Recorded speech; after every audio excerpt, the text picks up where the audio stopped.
Sebarang pertikaian mengenai proses atau keputusan pilihan raya negeri Sabah ke-17 hendaklah dikemukakan melalui petisyen pilihan raya dalam tempoh 21 hari dari tarikh keputusan pilihan raya diwartakan oleh SPR kelak.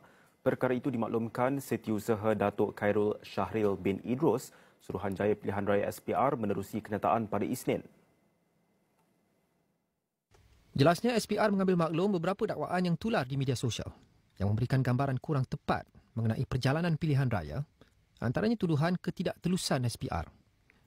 Tegasnya, segala urusan pengundian, pengiraan, penjumlahan dan pengisytiharan keputusan telah dilaksanakan dengan penuh integriti dan telus, serta mematuhi semua prosedur dan peruntukan undang-undang yang ditetapkan. Proses itu juga dipantau oleh semua parti politik, kumpulan pemerhati dan individu yang mengambil bahagian dan dilantik dalam PRN Sabah.